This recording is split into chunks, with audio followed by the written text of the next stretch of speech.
I wanted to just talk about the breadth of things that you look at. So you're a VP at Amazon, so you're probably managing 10,000 plus organization, 1,800 plus delivery centers. Then you're an executive coach. You are a published author. You are a bone marrow cancer survivor. You still think about giving back to society. I want to ask you, like, I feel that you've done two things very well. So, like, the way we call this channel is called Inner Scorecard. So that's your inner metrics, which is, I would say, for you would be your family persona, your spirituality, your ability to have genuine social impact, and then also the outer scorecard, which is like climbing up ladders, the social status, the money. I think you've done at both very, very well balanced way.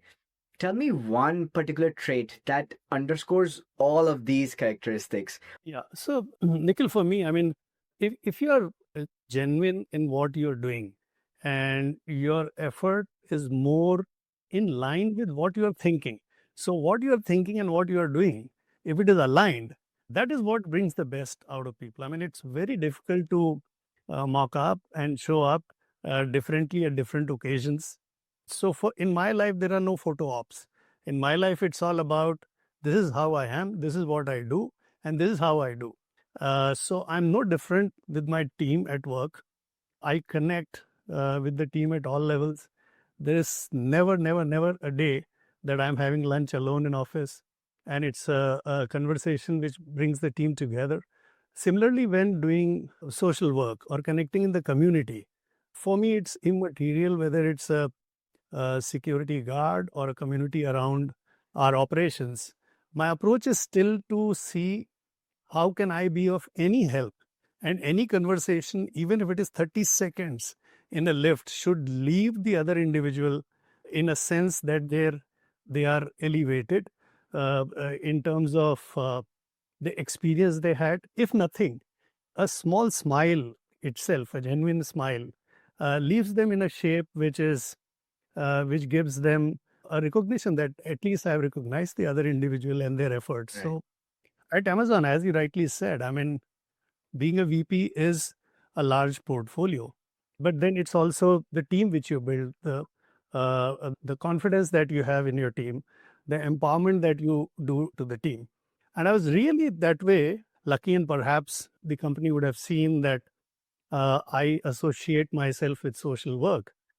So outside of AMZL network leading for India, I'm also the executive sponsor for entire India operations on CSR as well as on DEI. Now, that's something that comes naturally to me. I love doing it, and I've done now for almost like 5, 6 years. And when you do something for 5, 6 years, you can make meaningful impact, Right. and that is what my life has been. So it's a full circle where you are genuine, you are true to yourself, doing what you actually believe in.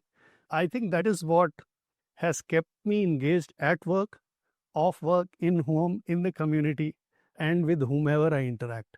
So, do you believe that good guys finish last? Like that saying wherein if you're of the pele aap nature, right? Like if you're like, oh, you first, then you're just being very, very courteous, very nice to everybody, very cordial, like trying to get everybody together. You're the one who finishes last.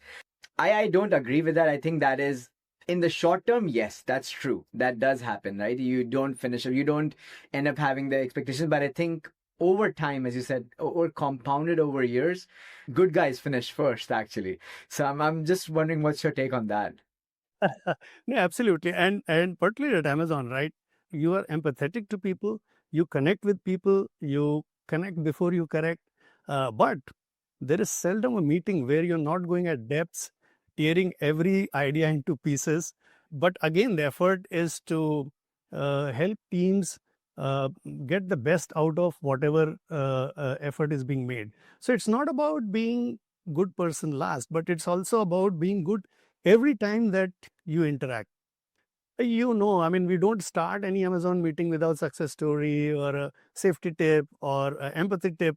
And that's just a reminder that we are at task when we are in meeting, but then we value the contribution of each person.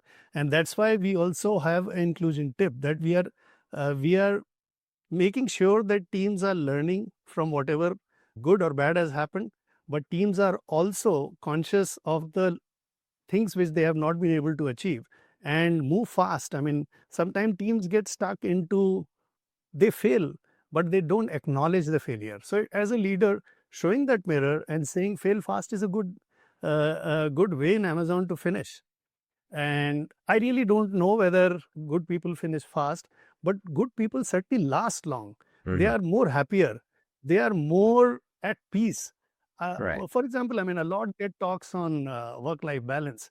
For me, I've changed organizations, but I've never had this call out that there is no work-life balance, because work-life balance is a natural part of me, because that is how I'm at work, that is how I'm at home. Right. And I don't imagine that work-life balance means every day there'll be 12 hours for me and 12 hours for the work. Mm. There will be occasions when you're working 20 hours for work. There'll be occasions when you have taken time off and doing everything which you intend doing outside of work. So, yeah.